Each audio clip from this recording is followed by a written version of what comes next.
محترم جامعہ اسلامیہ عالیہ ماکی والا حضرت مولانا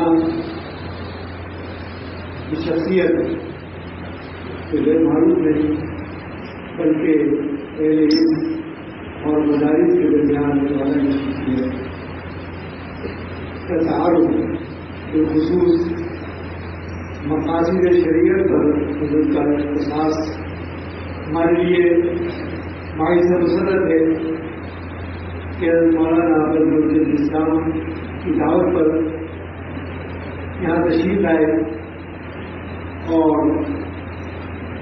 مولانا کے برگزار سے ہم سب استفادہ کریں گے. ہمارا تو بیٹھے رہتے تو مقصد ہے کہ مولانا کے برگزار سے مزید ہو اس سے استفادہ کرے. میں مولانا کی آمد پر اپنی طرف سے تمام اساتذہ کرام اور طلباء رضی کی طرف سے تحریر سے ہدیہ شکر پیش کرتا ہوں. وقت بھی آگے ہو رہا ہے اور اس میں موقع بھی تبدیل کرنے کی نہیں ہے بلکہ جس میں نے اب کیا ہے تو الگ مقصود ہے. لہٰذا میں وہاں سے درخواست کروں گا کہ مولانا اپنے مرکزات عالیہ سے ہم سب سے استعمال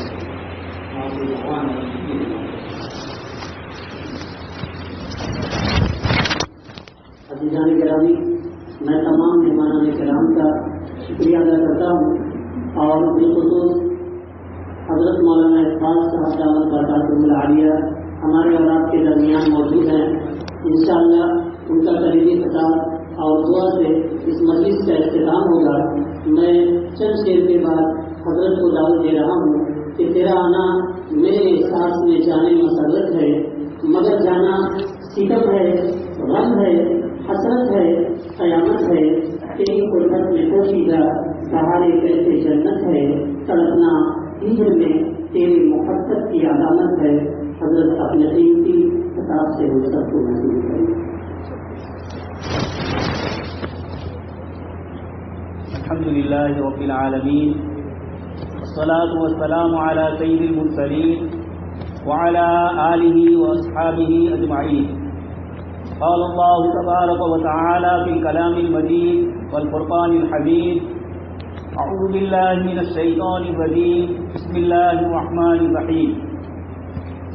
فخرج على قومه في زينته قال الذين يريدون الحياة الدنيا يا ليت لنا مثل ما أوتي قارون إنه لذو حظ عظيم. وقال الذين أوتوا العلم ويلكم ثواب الله خير لمن آمن وعمل صالحا ولا يلقاها إلا الصابرون.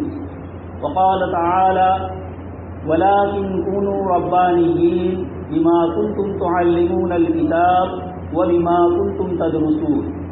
وقال النبي صلى الله عليه وسلم إن من البيان لسحرا. صدق الله العظيم وصدق رسوله النبي الكريم ونحن على ذلك لمن الشاهدين والشاكرين والحمد لله رب العالمين.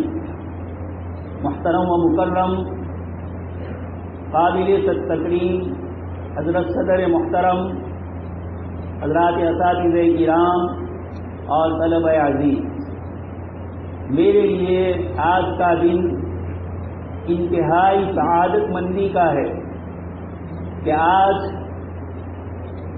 حجت الاسلام حضرت مولانا محمد قاسم نانوتوی رحمۃ اللہ علیہ کی نسبت سے منعقد ہونے والے اس بابرکت جلسے میں میری حاضری ہو رہی ہے. عزیز طلبہ،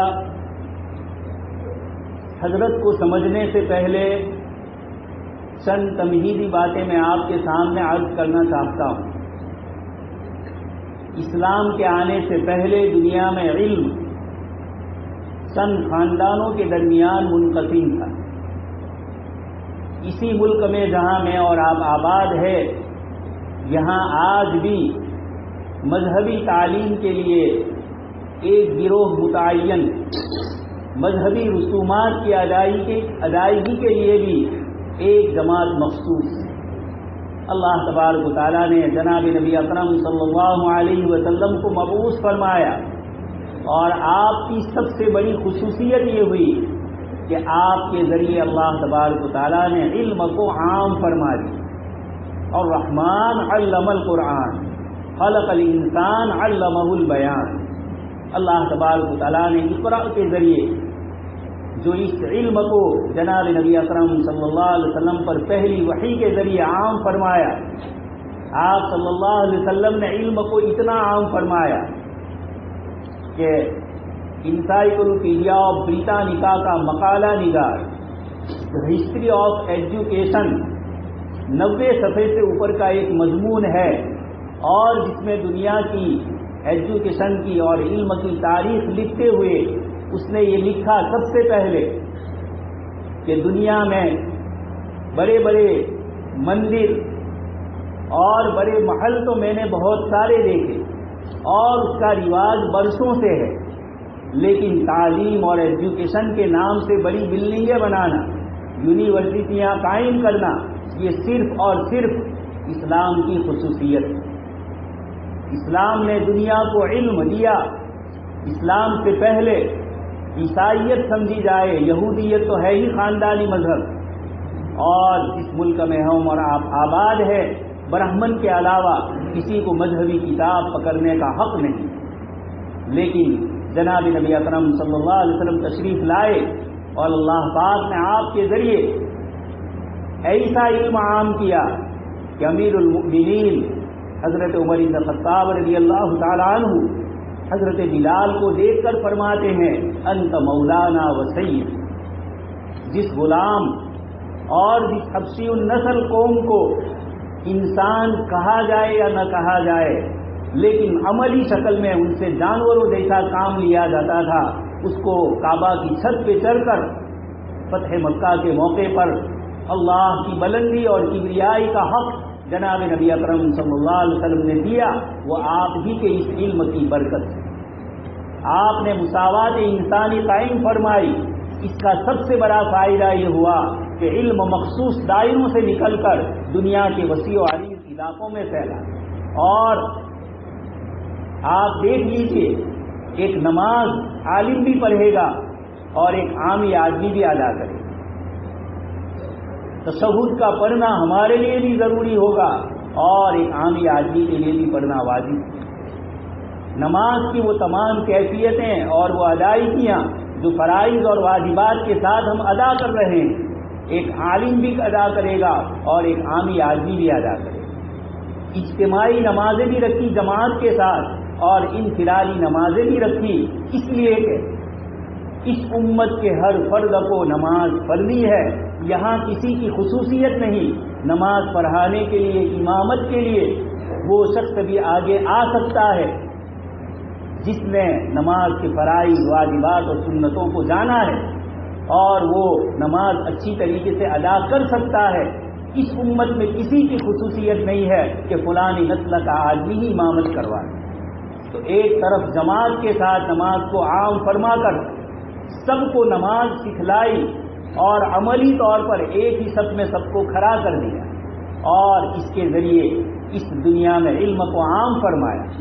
یہاں نکاح پڑھانا ہے، قاضی کی ایک مخصوص شخصیت ہی نکاح نہیں پڑھائے گی، ہر عامی آدمی بھی جو نکاح کے مسائل جانتا ہوگا وہ نکاح پڑھا سکتا ہے۔ یہ وہ چیزیں ہیں جو اللہ پاک نے جناب نبی اکرم صلی اللہ علیہ وسلم کے ذریعے اس دنیا میں عام فرمائی۔ آپ صلی اللہ علیہ وسلم کی تشریف آوری کے بعد پوری دنیا میں علم مدینہ منورہ سے نکل کر بغداد پہنچا، دمشق پہنچا، مصر پہنچا، اور اللہ پاک نے اس ملک کو بھی، ہندوستان کو بھی اس علم سے نوازا۔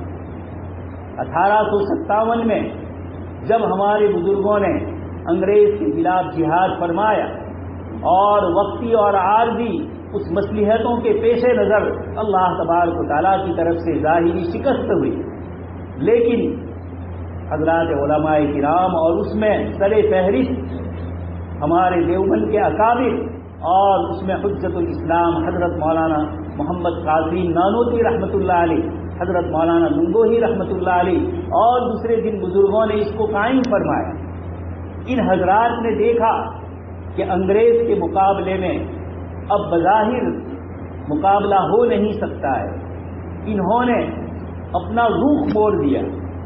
عزیز طلبہ، میں یہی وہ بنیادی بات ہے جس کی طرف آپ کی رہنمائی کرنا چاہتا ہوں۔ دشمن جب غالب آتا ہے تو اہل ایمان اپنے پیترے بدلتے ہیں۔ دشمن سے کس طریقے سے اب ہمیں کام لینا ہے، ایک مثبت کام کو ان حضرات نے شروع فرمایا اور یہ بتلایا کہ اب تعلیم کو عام کیے بغیر، علم کو عام کیے بغیر اس دہریت، اس الحاد کا ہم مقابلہ نہیں کر سکتے۔ لارڈ میکالے نے اپنا ایک پروگرام بنایا تو حجت الاسلام اور آپ کے ساتھیوں نے اپنا ایک پروگرام بنایا، اور تاریخ اس بات پر گواہ ہے کہ لارڈ میکالے اپنے پلان میں اور اپنے پروگرام میں ناکام ہوا، اور اکابرین دیوبند اپنے پروگرام میں الحمدللہ 100% کامیاب ہوئے۔ آج یہ علم کا سلسلہ ہم تک پہنچا اور دنیا کے کونے کونے میں علوم پہنچے، یہ ان اکابر کی بہت دور کی وسعت نظری تھی۔ اللہ پاک نے ان کے ذریعے پوری دنیا کے اندر علم کو عام فرمایا، اور ان بزرگوں نے ہمیں سبق دیا کہ صرف علم کو کیا ضرورت تھی۔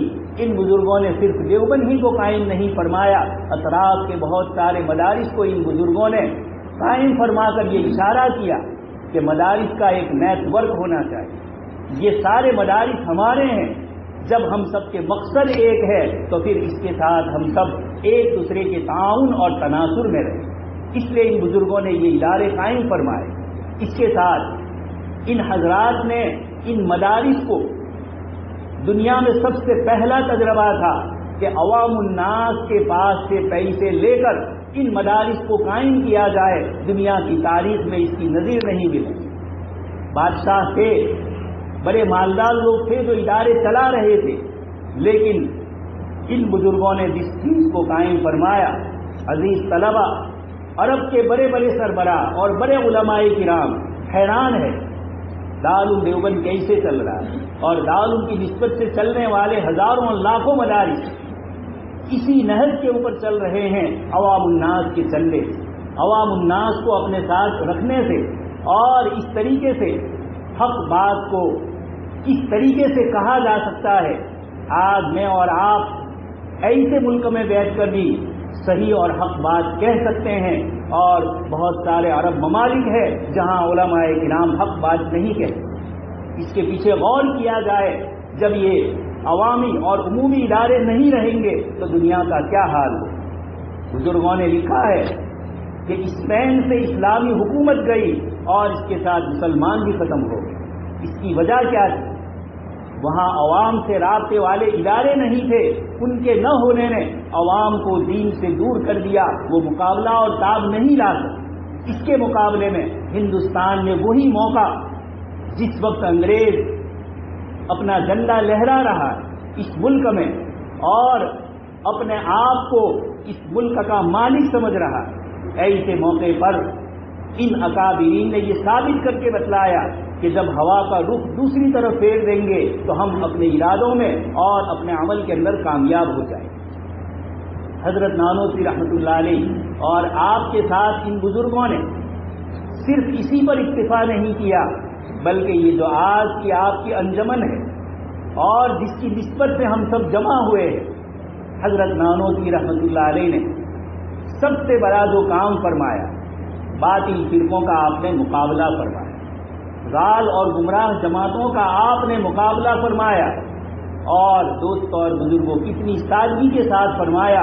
آپ کے مناظرے ہم پر ہیں اور اس کی رودات پر ہے کہ کس طریقے سے حضرت وہاں پہنچے ہیں، کیسے بخار میں اور کیسی بیماری میں وہاں پہنچے ہیں، کون سی سواریوں پر بیٹھ کر پہنچے ہیں۔ یہ آج ہم سب اہل علم کے لیے بڑی عبرت کی چیز۔ آج ہم نے اپنے آپ کو ایک مخصوص کیٹیگری میں رکھا ہے، ہم فلانی چیز میں نہیں بیٹھ سکتے، فلانا سفر نہیں کر سکتے، عوام الناس تک پہنچنے میں ہمیں بہت ساری رکاوٹیں آتی ہیں۔ ان اللہ کے بندوں کو لوگ پہچان نہیں پاتے تھے کہ یہ قاسم نانوتوی سر پر بوجھ لے کے چل رہے ہیں، اور پھر پتہ چلتا ہے کہ یہ تو حضرت قاسم العلوم والخیرات۔ تو دوست اور بزرگوں، یہ حضرت کا سب سے بڑا جو سبق ہمیں ملا ہے آپ نے قرآن اور حدیث کی گتھیوں کو اور ہونے والے اعتراضات کے جوابات جس سادگی اور فلسفیانہ انداز میں پیش کیے، آپ کے اس ادارے کے ان عزیز طلباء کو میں مبارکبادی دیتا ہوں کہ آپ نے جو جلسے کے عنوانات طے کیے، پروگرام جو آپ نے کیے سال بھر، اور جو عنوانات آپ کو دیے گئے، مجھے یہ محسوس ہوا کہ یہاں زندگی اپنی آب و تاب کے ساتھ جائے۔ بقول حضرت مولانا سید ابو الحسن علی الندوی رحمۃ اللہ علیہ، آپ نے تفقہ اور فقہ کی ایک عجیب و غریب تعریف فرمائی۔ ہزاروں علماء نے فقہ کے لیے تفقہ فی الدین پر مختلف طریقے سے تعریفیں اور تعبیریں فرمائی۔ حضرت نے ایک جملہ فرمایا، تغیر پذیر زمانے میں تبدل نہ ہونے والے دین کا رشتہ قائم رکھنا، یہ تفقہ۔ زمانہ بدلتا رہے گا اور نئے نئے ہتھیاروں سے لیس ہو کر کہیں اعتزال جدید آئے گا تو کہیں مرجیہ اور قدریہ بھی آئیں گے، کہیں الحاد آئے گا سائنس کی دنیا میں، تو کہیں عقل کے پرستار معتزلہ کی دنیا سے نکل کر آج کے نئے نئے سوالات کریں گے۔ ایک مستشرقین کی ٹیم ہے جو لگی ہوئی ہے برسوں سے، لیکن عزیز طلبہ، آپ نے مستشرقین کی باتوں کو پڑھا ہوگا، آپ کو اندازہ ہوگا کہ جن عبارتوں کو ہم سادگی کے ساتھ بخاری شریف کی روایتیں یا حدیث شریف کی روایتیں، قراءت سبع عشرہ کے وہ مضامین جو احادیث مبارکہ میں یہ اس کا کیسے گہرائی سے مطالعہ کرتے ہیں اور رقیق سے رقیق بات کس طریقے سے اندر سے نکال لیتے ہیں، یہ اس کا پھر ہم کو جواب دینا ہوتا ہے۔ اس کے لیے یہ لوگ کتنی محنت کرتے ہیں۔ ابو ہریرہ ابن شہاب زہری رضی اللہ تعالی عنہ، ان بزرگوں کے متعلق احادیث مبارکہ میں انہوں نے کیسے کیسے اعتراضات کیے، تو یہ مجھے بتلانا ہے کہ مستشرقین نے جو اعتراضات کیے اور ان کے جوابات کے لیے آپ نے تیاریاں فرمائی اور مزید گہرا مطالعہ آپ کو کرنا ہو۔ مجھے اس بات کی خوشی ہے کہ آپ نے جن مضامین کا انتخاب فرمایا، یہ تغیر پذیر زمانے میں ان مضامین کا جواب دینا ہے، نہ تغیر پذیر اور عدم تغیر پذیر دین اسلام سے رشتہ قائم کر۔ حضرت نانوتوی رحمۃ اللہ علیہ نے کتنے سادہ انداز میں دیانند سرسوتی کے جواب دیے، جو بھی آیا ان کے جوابات اس انداز سے انہوں نے فرمائے، یہ ہمارے لیے بڑی عبرت کی۔ عزیز طلبہ، اس کے ساتھ ان بزرگوں کی جو سب سے بڑی خصوصیت تھی اور جو آج ہم اہل علم میں کم ہوتی جائے، ایک تو کتاب و سنت کے ساتھ وابستگی، قرآن اور حدیث اور فقہ کے علوم میں ہمیں گہرائی حاصل کرنی ہے۔ اس کے لیے فنون کی کتابیں، نحو صرف اور بلاغت اور منطق میں ہمیں محنت کرنی ہے۔ یہ ہماری بنیاد ہے۔ یہ بنیاد جب مضبوط ہوگی اور کتاب و سنت کے علوم گہرائی سے اکابر کے ہم نے حاصل کیے ہوں گے، تو پھر اس کے بعد ہم جواب دے پائیں گے۔ اور اس وقت موبائل، واٹس ایپ نے ہمارے ایمان کو کمزور کر دیا۔ ہم اپنی پریشانی کا رونا رو، ہر چہار سمت میں مسلمانوں کے درمیان جو واٹس ایپ چلتے ہیں، اخبارات اور رسائل کے جو مضامین آتے، یہ مایوسی اور امت کو اپنا امت پناہ کھو دینے کی باتیں ہوتی، یہ صحافت کی زبان میں چلتا رہے گا۔ لیکن اہل علم، علماء کرام، ہمارا براہ راست تعلق کتاب و سنت سے ہونا ہے۔ اللہ پاک کے ان وعدوں کے اوپر جو اللہ پاک نے کتاب اللہ میں فرمائے۔ قرآن کریم کا سب سے بڑا خلاصہ اگر ہے انبیاء کرام علیہ الصلوۃ والسلام کے واقعات اللہ پاک نے ذکر فرمائے۔ نبیوں کی تعداد بہت بڑی ہے، لیکن قرآن کریم نے 27 انبیاء کرام علیہ السلام کے واقعات ذکر فرمائے۔ منہم من قصصنا علیک ومنہم من لم نقصص علیک۔ کچھ کے واقعات ذکر فرمائے، کچھ کے واقعات ذکر نہیں فرمائے، لیکن جن کے واقعات ذکر فرمائے 25 انبیاء کرام علیہ السلام کا تو نام لے کر ان کے واقعات ذکر فرمائے۔ اور 3 نبی کا نام نہیں لیا، لیکن حضرات مفسرین نے ان تینوں جگہ پر ان انبیاء کرام علیہ السلام کے ساتھ اس قصے کو منسوخ فرمایا۔ مجھے یاد کرنا ہے کہ ان 28 نبیوں میں سے ہر ایک کا ایک الگ الگ قصہ اللہ پاک نے لیا، اور انسانی زندگی میں قیامت تک جتنی پریشانیاں، تکلیفیں، مسائل آ سکتے ہیں، ان انبیاء کرام علیہ السلام کے واقعات میں سے اسی واقعے کا انتخاب فرمایا۔ اس طریقے سے اللہ تبارک و تعالیٰ نے ہمارے سامنے پورا سبق فرمایا۔ آج کے جو حالات قرآن کریم میں اللہ پاک نے اس کے لیے بہت ساری آیتیں انبیاء کرام علیہ السلام کے واقعات ذکر فرمائے، اور یہ بتلایا سیدنا موسیٰ علیہ السلام قرآن کریم کے 29 پاروں میں اللہ پاک نے ان کا ذکر فرمایا۔ اور کبھی ایسا ہوتا ہے کہ کوئی قصہ بار بار سنتے ہیں تو اس کی طرف غور و فکر اور توجہ کا موقع کم ملتا ہے۔ جب بنی اسرائیل بھاگ رہے، دریا کنارے پہنچ رہے ہیں، بحر قلزم کے کنارے پر، اور پیچھے سے فرعون کا لشکر آ رہا، سیدنا موسیٰ علیہ السلام سے انہوں نے کہا انا لمدرکون، کتنی تاکید کے ساتھ قوم کہہ رہی ہے کہ ہم ضرور بھی ضرور پکڑے گئے۔ اللہ کے نبی سیدنا موسیٰ علیہ السلام، ان کا ایمان نبی کا ایمان ہوتا ہے، آپ نے بھی اتنی ہی تاکید سے جواب فرمایا کلا ان معی ربی سیہدین، ہرگز نہیں، میرے ساتھ میرا اللہ ہے، وہ میری ضرور رہنمائی کرے گا۔ عزیز طلبہ، جناب نبی اکرم صلی اللہ علیہ وسلم اور صحابہ کرام، قرآن کریم میں 21ویں پارے میں اللہ پاک نے سورہ احزاب میں اپنی نعمت کا ذکر فرمایا کہ جب دشمن تمہارے اوپر آگے سے آئے، پیچھے سے آئے، ہر چہار سمت سے دشمن تم پر حملہ آور ہو، ایسے موقع پر منافقین نے یہ کہا کہ اب ہم لوگ پکڑا گئے، اب مدینہ منورہ میں ہم گر گئے ہیں، اب اسلام سطح ہستی سے مٹ جائے گا۔ لیکن اور صحابہ کرام کو یہ لوگ ڈرانے لگے۔ قرآن کریم نے اس پورے منظر کو بیان فرمایا ہے، اللہ تبارک تعالیٰ نے ذکر فرمایا، صحابہ کرام نے جواب بھی کیا فرمایا، ھذا ما وعدنا اللہ ورسولہ وصدق اللہ ورسولہ، یہ وہ چیز ہے جس کا اللہ اور اس کے رسول نے ہمیں وعدہ کیا ہے۔ جب ہم فتنے کی روایتیں پڑھتے ہیں، اشراط ساعات، قیامت کی جو نشانیاں ہیں اس کو ہم پڑھتے ہیں، شام کے حالات ہم پڑھ رہے ہیں، ہندوستان کے مستقبل کے حالات کیا ہو سکتے ہیں۔ عزیز طلبہ، اس وقت سب سے بڑے غور کی جو ضرورت ہے وہ اس ملک میں کتاب و سنت کے علوم کے ساتھ ہمیں انبیاء کرام علیہ السلام کی سیرت سے سبق لینا ہے، ہمیں اپنے اکابرین کی سیرت سے سبق لینا ہے۔ ان حضرات نے اس موقع پر کس طریقے سے مورچے کو سنبھالا، اور انگریز کس طریقے سے ناکام ہوئے، اور حجت الاسلام اور آپ کے متبعین اور آپ کے ساتھی، ان حضرات نے جو ایک مہم چلائی، ہم سب اس کا پھل کھا رہے ہیں۔ تسلسل کے ساتھ پوری دنیا کے اندر ان حضرات نے مدارس کا نیٹ ورک قائم کر دیا۔ اللہ پاک کے یہاں تسلسل اور مداومت مطلوب ہے۔ والذی قرآن کریم نے ذکر فرمایا کہ وہ اپنی نمازوں میں مداومت کرتے ہیں۔ یہ کیوں ہے؟ 5 وقت کی نمازیں کیوں رکھی اور مختصر طریقے سے نمازیں رکھی؟ تاکہ امت تسلسل کے ساتھ ان نمازوں کو ادا کر سکے۔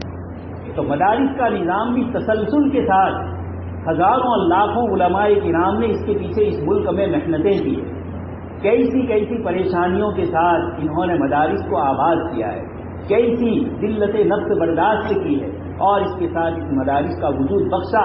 آج یہ مدارس ہمارے پاس بطور امانت کے، ہمیں مستقبل میں کیا کرنا ہے، اس ملک کے جو حالات ہیں، یہ جو کروٹ لے رہے ہیں، نصاب تعلیم میں جو تبدیلی آ چکی ہے، اور کسی بھی وقت وہ ہمارے سر پر تھوپی جائے گی، اس سے پہلے اپنی اولاد کی، اپنی نسل کی حفاظت کے لیے امت مسلمہ کو کیا کرنا ہے۔ 2 طرح سے دشمن اپنی طرف سے محنتیں کر رہے ہیں۔ ایک طرف تو الحاد اور لادینیت کا وہ سیلاب جو یورپی تہذیب اور کلچر نے اور ڈاروینزم نے اور سائنس میں جن مفکرین نے ابھی آج ایک کا انتقال ہوا سن چکے ہیں آپ، تھوڑے سال پہلے اس نے کہا نعوذ باللہ مجھے خدا کا وجود نظر نہیں آ رہا، آج تو دیکھ لیا ہوگا کہ خدا کا وجود کیسے ہوگا۔ یہ اس طریقے سے الحاد اور لادینیت کے ذریعے ہمارا وہ تعلیم یافتہ طبقہ جو یونیورسٹیوں میں پڑھ رہا ہے اس کو یہی الحاد سکھلایا جاتا ہے۔ اس لیے آپ کو ضرورت ہوگی ان چیزوں کو جاننے کی، سمجھنے کی جو ان میں گردش کر رہی ہے۔ یہ بول نہیں پا رہے ہیں لیکن اندر سے خدا کے وجود کے منکر ہو چکے ہو۔ ابھی بلوچ شہر میں انجینئرنگ کے کالج کا ایک طالب علم میرے پاس آیا اور اس نے کہا کہ میرے ساتھ سائنس میں ایک مسلم طالب علم پڑھ رہا ہے، اور اس نے یہ اعتراض کیا، ابھی تو سائنس کی چند چیزیں پڑھی ہے، اس نے کہا کہ اللہ پاک کو انسانی ہاتھ کا یہ حصہ پیچھے رکھنا چاہیے تھا اور یہ پیچھے والا حصہ آگے رکھنا چاہیے۔ نعوذ باللہ، اللہ کی تخلیق کے اوپر ایک چھوٹا سا سائنس کا طالب علم اشکال اور اعتراض کر رہا ہے، جس خداوند قدوس نے احسن الخالقین اپنے لیے فرمایا، لقد خلقنا الانسان فی احسن تقویم فرمایا، اس کے اوپر یہ اعتراض مسلمان بچہ کر رہا ہے۔ یہ فکری ہمارے طلباء کے اندر، امت مسلمہ کے نوجوانوں کے اندر یہ چیز آ رہی ہے، یونیورسٹیوں اور کالج کے لوگ کے طالب علم اسلامی لوگ کے اوپر مختلف طریقے سے اعتراض کریں۔ یہ ایک سب سے بڑا خطرہ ہے جو برسوں سے اور پوری دنیا میں عام ہے۔ دوسرا خطرہ برہمنواد کا جو اس ملک میں آ رہا ہے، اور اب انہوں نے پورا سلیبس تیار کر لیا ہے، اس میں سب سے بنیادی جو چیزیں ہیں برہمنواد کو آگے بڑھانا۔ کچھ باتیں ایسی کہی ہے جس سے سائنسداں بھی دیکھ کر جس کو اور پڑھ کر اور سن کر ہنسنے لگے۔ یہ سائنس کی جتنی بھی ایجادات ہے، ان کا کہنا ہے کہ یہ 4000 5000 سال پہلے ہندوستان میں ہمارے لوگوں نے ان سب کو ایجاد کر لیا۔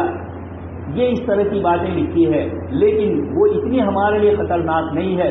سب سے خطرناک جو چیز ہے ہندو دیوتا واد، ایک اللہ کی ذات سے ہونے کے یقین کے مقابلے میں مخلوق سے ہونے کے یقین کو لوگوں کے دلوں میں بڑھا جا رہا ہے، چیزوں سے ہونے کا یقین ہمارے دلوں میں ڈالا جا رہا ہے۔ اور ایسے موقع پر اگر ہمارا ایمان یقین کی کیفیت والا نہیں ہوگا، اگر ہمارے اندر غیر متزلزل یقین جب تک نہیں ہوگا، ہم بھی ان کی باتوں میں آ سکتے ہیں۔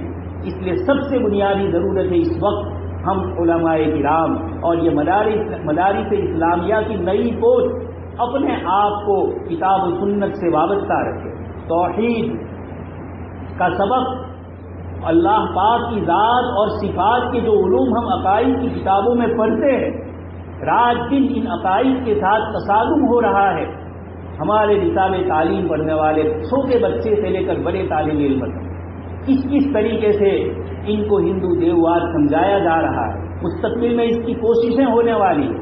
ایسے موقع پر ہم کو کتاب و سنت کے دلائل کے ساتھ عصر حاضر اور اس ملک کی جو ضرورتیں ہیں، اس ملک میں جس طریقے سے یہ چیز چل رہی ہے، اس کا جواب ہم کس طریقے سے دیں عزیز طلبہ، اس کے لیے ہمیں اپنے آپ کو موبائل سے زیادہ کتابوں سے وابستہ کرنا ہوگا۔ قرآن اور حدیث کے علوم کے ساتھ جب تک گہرائی کے ساتھ یہ علوم ہمارے پاس نہیں آئیں، ان بزرگوں نے گہرائی سے یہ علوم حاصل کیے تھے۔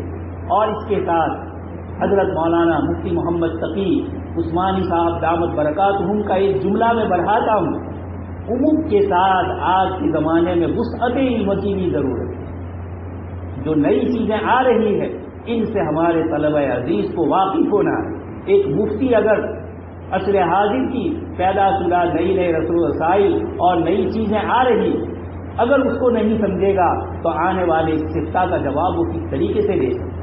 اس لیے ہمیں اس کو اپنی دینی ضرورت، کوئی میں دنیاوی عہدہ اور لالچ اور یونیورسٹیوں کی ڈگری کے لیے نہیں کہہ رہا ہوں، میری جو بات ہے اس لیے کہ یہ اس ملک میں سب سے بڑی ضرورت جو ہے اس وقت وہ یہ ہے کہ عوام سے علماء کرام کا رابطہ ہو۔ عوام میں ایک طبقہ وہ ہے جو دیندار ہے، وہ تو ہمارے ساتھ مسجدوں میں وابستہ ہے، دعوت و تبلیغ سے وابستہ ہے، کتابوں کی بنیاد پر اور علماء کرام کے بیان کی بنیاد پر وابستہ ہے۔ لیکن ایک وہ طبقہ جو ہم سے دور ہے اور اسی کو نشانہ بنایا جا رہا ہے، اس میں ہمارے بیچارے چھوٹے چھوٹے دیہات میں رہنے والے عوام الناس جن پر کبھی قادیانیت حملہ کرتی ہے، کبھی سنیزم کے ذریعے RSS کے لوگ حملہ کرتے ہیں، اور اسی طرح ان کے ایمان کو اپنے طرف کھینچ کر ان کو کفر کی دلدل میں پھنسانے کی کوشش کر رہے ہیں۔ ایسے لوگوں کا مقابلہ کرنے کے لیے ہمیں کتاب و سنت کے علوم کے ساتھ، کتاب و سنت جس یقین کی کیفیت کا ہم سے مطالبہ کر رہا ہے، یہ کیفیتیں ہونی چاہیے۔ اللہ پاک کے وعدوں پر کمال یقین ہونا چاہیے۔ قرآن کا سب سے بنیادی جو موضوع ہے، ان انبیاء کرام علیہ السلام کے واقعات کے ذریعے یہ ہمارے دلوں میں ایمان کو پختہ کرنا ہے۔ افسوس ہے کہ ہم واٹس ایپ کے ذریعے ڈرانے والی خبریں پڑھ کر، ڈرانے والے ہتھیار دیکھ کر ہمارا ایک عالم بھی اس طریقے سے ڈر جائے جس طریقے سے ایک عامی آدمی ڈر جائے، تو پھر کتاب و سنت پر ہمارے یقین کی یہ کیفیتیں ہو تو ہم اس طریقے سے امت کی رہنمائی کر سکتے ہیں۔ اس کے لیے ضرورت ہے اپنے آپ کو تعلیم کے ساتھ اللہ کے نیک اور صالح بندوں کے ساتھ وابستہ کرنے۔ امام احمد بن حنبل رحمۃ اللہ علیہ اپنے زمانے کا امیر المؤمنین فی الحدیث اور فقہ حنبلی کا بانی، لیکن آپ جا رہے ہیں اپنے وقت کے ایک بزرگ کے پاس۔ آپ کے صاحبزادے نے کہا کہ والد محترم، آپ اتنی بڑی شخصیت ہو کر ان کے پاس کیوں جا رہے ہیں؟ حضرت نے جواب میں فرمایا، بیٹا، کوئی کسی کے پاس اپنے فائدے ہی کے لیے جاتا ہے، مجھے اپنا فائدہ ان کے پاس نظر آیا، اس لیے میں نے اپنے آپ کو ان سے وابستہ کیا۔ حضرت علامہ سید سلیمان ندوی رحمۃ اللہ علیہ، جن کو علامہ فرمایا گیا اور جن کی اس وقت کی تصنیفات اور جن کے علوم کے سلسلے میں پورے ہندوستان، غیر منقسم ہندوستان میں جن کا ڈنکا بج رہا ہے، یہ جا رہے ہیں حکیم الامت حضرت تھانوی رحمۃ اللہ علیہ کے دروازے۔ شور ہو گیا کہ اتنا بڑا علامہ اور نجوی عالم اور وہ ایک دیوبندی عالم کے یہاں جا رہے۔ حضرت علامہ نے فرمایا کہ عجیب لوگ ہیں، مجھے علامہ بھی کہہ رہے ہیں، اپنے علم سے میرے علم کو زیادہ بھی کہہ رہے ہیں، تو میں اپنے علم کی روشنی میں جس چیز کو سمجھ رہا ہوں، میں نے اپنے اندر جس کمی کو محسوس کیا اور خانہ بھون میں وہ کمی پور ہو رہی ہے، اس کے لیے میں نے اپنے آپ کو وہاں پہنچایا۔ مولانا عبدالباری ندوی رحمۃ اللہ علیہ، سائنس اور فلسفے کا امام، لیکن ساری دنیا دیکھ چکے تھے، فرما رہے ہیں، مولانا علی میاں ندوی رحمۃ اللہ علیہ فرماتے ہیں، میرے دیکھے ہوئے ہیں مشرق و مغرب کے مے خانے، جس چیز کی کمی ہے اس وقت وہ اپنے آپ کو اپنے اللہ سے مربوط کرنے کی ضرورت ہے۔ ہمارے ان بزرگوں میں سے جتنوں نے کام کیا، قابلیت سے نہیں کیا، مقبولیت سے فرمایا۔ اللہ پاک نے جن بزرگوں سے کام لیا، مجھے حضرت مفتی محمد شفیع صاحب رحمۃ اللہ علیہ کا ایک چھوٹا سا ملفوظ یاد آ رہا ہے۔ آپ نے فرمایا، اپنے وقت کے دو بڑے عالم، اس میں سے ایک ہمارے اس انجمن کی جن سے نسبت ہے، حجت الاسلام حضرت مولانا محمد قاسم نانوتوی رحمۃ اللہ علیہ، اور دوسری اسی وقت کی ایک بہت بڑی علمی شخصیت حضرت مولانا عبدالحی فرنگی محلی رحمۃ اللہ علیہ، جن کے علوم کو اللہ پاک نے ہمارے زمانے میں شیخ عبدالفتاح ابو بدہ رحمۃ اللہ علیہ تشریف لائے، اور انہوں نے ان کے علوم کے اوپر تعلیقات و تحقیقات کے ذریعے ہمیں ان کے علوم سے روشناس کرایا، واقف کرایا۔ علامہ ظاہر کوثری جیسا اتنا بڑا محدث، اور وہ یہ کہہ رہے ہیں اپنے شاگرد سے کہ عبدالحی لکھنوی کی، علامہ کی جو بھی کتاب ہو اس کے اوپر تعلیق اور تحصیل ہے۔ لیکن حضرت مفتی شفیع صاحب رحمۃ اللہ علیہ فرماتے ہیں، اپنے وقت کے یہ دونوں بزرگ، لیکن جتنا امت کو فائدہ حضرت مولانا محمد قاسم نانوتوی رحمۃ اللہ علیہ سے ہوا، اتنا حضرت مولانا عبدالحی فرنگی محلی رحمۃ اللہ علیہ سے نہیں ہو سکتا۔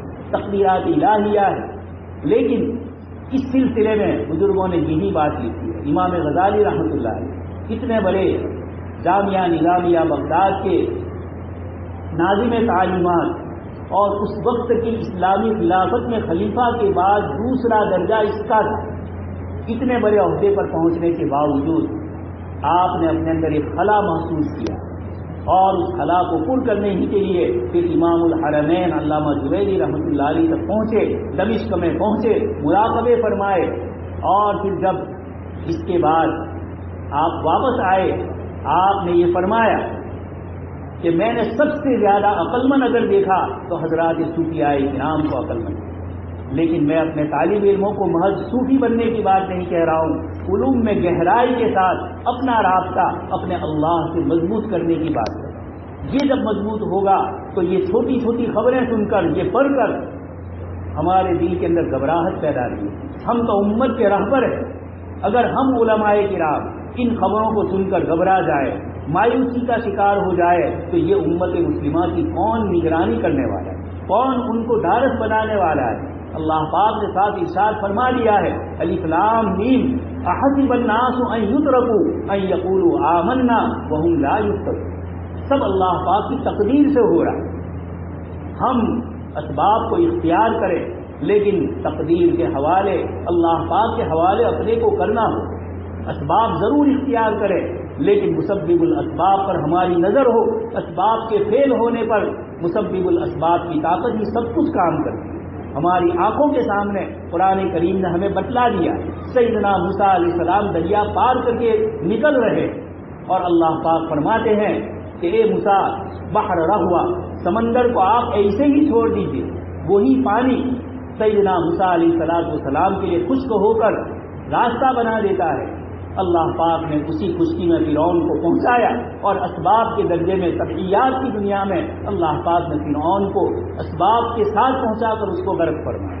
ایک ہی واقعے میں قرآن کریم ہمارے ایمان کو مضبوط کر رہا ہے۔ افسوس کی بات یہ ہے کہ اس وقت دنیا بھر کے دوسرے علوم کے پیچھے ہماری محنتیں ہو رہی ہے، اور قرآن کریم کی تفسیر، قرآن کریم کے علوم اور معانی، جو کتاب ہم پر نازل ہوئی اور جس کتاب نے ساری دنیا کی چیزوں کی پول کھول کر رکھی، دنیا کے دو بڑے مذاہب نے کیا کیا، ان کے علماء نے کیا کیا، جب ہم ان آیتوں کو پڑھتے ہیں تو صرف یہ سمجھتے ہیں کہ بنی اسرائیل ہی کے لیے قرآن نے ذکر کیا۔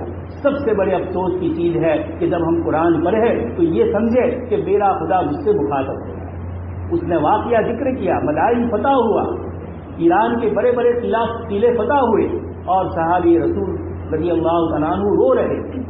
لوگوں نے کہا کہ اللہ پاک نے آج ہمیں ایران اور کسرا پر فتح نصیب فرمائی اور آپ رو رہے ہیں۔ فرمایا ان کے پاس سے اسی لیے گئی ہے کہ انہوں نے اللہ کی نافرمانی کی۔ کل اگر ہم بھی نافرمانی کریں گے تو ہمارے پاس سے بھی یہ حکومت چھین لی جائے گی۔ اس لیے سب سے بڑی ہمارے لیے ضرورت ہے، ان بزرگوں نے ایسے حالات میں وہ کون سی ہمت تھی کہ جس کی بلبوتے کے اوپر انہوں نے اطمینان کے ساتھ، چھتا کی مسجد میں انگریز آ رہا ہے اور آپ تولیہ سے کام لے کر فرما رہے ہیں، لیکن ذرہ برابر ہچکچاہٹ نہیں، ذرہ برابر گھبراہٹ نہیں۔ یہ کیوں تھی؟ اللہ کے ساتھ ان کا تعلق اتنا مضبوط تھا۔ آج ہمارا وہ تعلق کمزور ہو چکا ہے، اس کی بنیاد پر ہم ان خبروں کے اوپر بھروسہ کرتے ہیں، ایک دوسرے کو پہنچاتے ہیں۔ خدا کرے کہ کوئی ایسی جماعت تیار ہو جو واٹس ایپ کے ذریعے قرآن اور حدیث کے ان وعدوں اور ان وعیدوں اور اللہ پاک کے قوموں کے ساتھ اردو زبان کی جو داستان ہے، قرآن نے جن کو بالکل کھلی کتاب کی شکل میں پہنچائی ہے، ہم اس کو پڑھنے والے اور اس کو لوگوں تک پہنچانے والے بنیں، تاکہ اس کی روشنی کے اندر اللہ تبارک و تعالی ہمارے ایمان کو مضبوط فرمائے۔ دوست اور بزرگوں، اس کے علاوہ قرآن کریم کے علاوہ کوئی ہمارا رہبر نہیں۔ اس نے جو چیز فرمائی وہ عدل اور فیصلہ کن ہے، یہ ہمارا ایمان اور یقین ہے، اس لیے ہم اس کے اوپر محنت کریں۔ میں نے آپ کے سامنے جناب نبی اکرم صلی اللہ علیہ وسلم کی ایک روایت بھی پڑھی تھی، ایک آیت پڑھی تھی، شاید بہت سارے حضرات سمجھے کہ قانون کے قصے کو کیوں ذکر کیا، لیکن عزیز طلبہ، جو مضمون میں نے ذکر کیا اللہ پاک اسی کی طرف اس آیت میں اشارہ فرمایا۔ قانون اپنے کر و فر کے ساتھ اپنے اسباب اور معیشت کی دنیا میں جو کچھ اس کے پاس تھا اس کو لے کر نکل رہا ہے۔ فخرج علی قومہ فی زینت، اپنی زینت کے ساتھ، شان و شوکت کے ساتھ، اور اس موقع پر کچھ لوگ تھے بیچارے ایمان والے کمزور، انہوں نے کہا یا لیت لنا مثل ما اوتی قارون انہ لذو حظ عظیم، کاش کہ ہمیں بھی وہ چیز مل جاتی جس سے اللہ نے قارون کو مشرف کیا ہے، مالدار بنایا ہے، ساری نعمتیں اور اسباب اس کے پاس ہے، کاش ہمیں بھی مل۔ اللہ پاک نے فرمایا قال الذین اوتوا العلم، یہ جملہ مجھے آپ کو سنانا تھا کہ قانون کے جواب میں اس وقت کے انسانوں کا جو عقیدے کی کمزوری والا مسئلہ تھا، مادیت اور اسباب کی دنیا پر بھروسہ تھا، ان کے اس بھروسے کے روح کو موڑنے کے لیے اللہ پاک نے جس جماعت کا انتخاب کیا، قال الذین اوتوا العلم، یہ علم والی جماعت ہوتی ہے جو زمانے کے فتنوں کا مقابلہ کرتی ہے، چاہے مادیت کے فتنے ہو، چاہے اور دوسرے فتنے جن جن لائنوں سے بھی آئے۔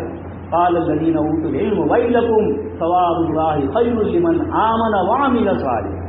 ایمان اور اعمال صالحہ بھی اپنی تاثیر رکھتے ہیں جس طریقے سے مادی اسباب اپنی تاثیر رکھتے ہیں۔ یہ چیز سب سے بڑی ہمیں سمجھنی ہے۔ طبعی دنیا کے اندر مادی سبب کام کرتا ہے، لیکن حضرت عمر بن عبدالعزیز رحمۃ اللہ علیہ اپنے لشکر کو روانہ فرما رہے اور آپ نے ان سے کہا انتم اقل عددا وعدتا، کہ تم تعداد میں بھی کم ہو اور سامان میں بھی تم کم ہو۔ اگر اسباب کی دنیا میں سامان کا سامان سے اور ہتھیار کا ہتھیار سے مقابلہ ہوگا تو تمہیں شکست ہوگی، لیکن جب ایمان اور کفر کا مقابلہ ہوگا تو اللہ تبارک و تعالیٰ ایمان کو غالب فرمائیں گے۔ تمہارا مقابلہ ایمان اور کفر کا ہے، اس لیے ایمانیات پر مضبوطی سے رہو گے تو یقیناً وَأَنْتُمُ الْأَعْلَوْنَ إِن كُنتُم مُؤْمِنِينَ، اللہ پاک کی مددیں آئے گی۔ سنت اللہ پاک نے بار بار فرمایا کہ تم اللہ کی سنت کو تبدیلی والا نہیں پاؤ گے۔ ابراہیم علیہ السلام کے لیے آگ اگر باغ بن چکی اور آپ کے جسم کو اس نے چھیڑا نہیں، کوئی اسباب کی دنیا میں ایک مثال پیش کر سکتا ہے کہ کسی کے پاس زیادہ سبب ہو اور آگ اس کو نہ جلائے؟ ایسا ہرگز نہیں ہوگا۔ اسباب کی دنیا میں طبعیات یہ اللہ پاک ہی نے رکھی ہے، اس لیے فزکس کی دنیا میں آگ جلانے کا کام کرے گی، لیکن ابراہیم علیہ السلام کا جسم تو کیا آپ کا لباس بھی بچ جاتا ہے۔ یہ چیزیں ہمارے ذہنوں میں ہونی چاہیے تو ہمارا ایمان مضبوط ہوگا۔ قرآن نے جس کو فرمایا قال الذین اوتوا العلم، مادیت سے مرعوب ہم نہ ہوں، تبھی مقابلہ ہوگا۔ جن جن بزرگوں نے چاہے روس میں 70 سالہ کمیونسٹوں کا مقابلہ کرنے والوں کو ہم دیکھیں تو یہ وہی حضرات تھے جنہوں نے اپنے آپ کو اللہ کے حوالے کیا۔ اس لیے عزیز طلبہ، ایک طرف تو ہم یہ اللہ سے رشتہ مضبوط کریں، دوسرا اس کے ساتھ انجمن کا جلسہ ہے۔ آپ کے سامنے میں نے ایک چھوٹی سی جناب نبی اکرم صلی اللہ علیہ وسلم کی روایت پڑھی، ان من البیان لسحر۔ دو آدمی آئے اور بہت شاندار انہوں نے عربی میں خطبہ دیا۔ جناب نبی اکرم صلی اللہ علیہ وسلم نے فرمایا ان من البیان لسحر، کہ کچھ بیان جادو ہوتے۔ آپ صلی اللہ علیہ وسلم کے اس جملے کی محدثین نے مختلف تفسیرات اور مختلف تشریحات فرمائی۔ تعریف کا بھی پہلو ہے اور اس کے اندر پورا پہلو دوسرا بھی، اس لیے کہ دوسرے ایک روایت میں ہے کہ ایک مسئلہ پیش آیا، ایک عورت نے دوسری عورت کو پتھر مارا، اس کے پیٹ میں بچہ تھا جنین، اور وہ گر پڑا۔ آپ صلی اللہ علیہ وسلم نے بولا ایک غلام کا اس کے اوپر آپ صلی اللہ علیہ وسلم نے تاوان لگایا۔ اس کا شوہر آیا اور اس نے عربی میں کچھ جملے کہے۔ یہ جملے ایسے تھے جو بالکل قافیہ کے انداز کے اندر، انہوں نے یہ جملہ کہا۔ آپ صلی اللہ علیہ وسلم نے فرمایا ایسا لگ رہا ہے تو کاہن کی زبان بول رہا ہے، کہانت والے کی زبان بول رہا ہے، مستقبل کی خبریں بتلانے والے کی طرف۔ تو آپ نے وہاں پر اس کو پسند بھی نہیں فرمایا۔ میں اپنے عزیز طلباء سے کہوں گا کہ آپ کو ساری تیاریاں کرنی ہیں، کتابت پر بہت ساری کتابیں آ چکی ہے، اس کے اصول اور آداب وغیرہ اور سب کچھ چیزیں آپ پڑھ رہے ہوں گے۔ اس کے ساتھ ساتھ اس کتابت کو دین اور شریعت کی، اللہ کے دین کی نصرت کے لیے ہم استعمال کریں اور یہ نیت رکھیں کہ اللہ پاک ہماری جادو بیانی سے اللہ کے بندوں تک اللہ کا پیغام صحیح پہنچانے کی ہمیں توفیق نصیب فرمائیں۔ اللہ تبارک و تعالی ہماری اس مجلس کو قبول فرمائیں۔ میں پھر دوبارہ ہمارے ان بزرگوں سے، حضرت سے میں نے ابھی کہا کہ حجت الاسلام کی 3 پشتیں اس وقت موجود ہے اور تینوں اس ادارے سے وابستہ ہو کر دین کی خدمت کر رہے ہیں۔ یہ آپ کے لیے اس شخصیت عظما کے خاندان کے 3 افراد، اس پر حضرت مولانا نے ایک جملہ فرمایا، 3 پشتیں 3 شخصیتیں تشریف لے گئی۔ حضرت نانوتوی رحمۃ اللہ علیہ، آپ کے صاحبزادے، اور حضرت حکیم الاسلام قاری محمد طیب صاحب رحمۃ اللہ علیہ، اور اب یہ 3 حضرات باقی۔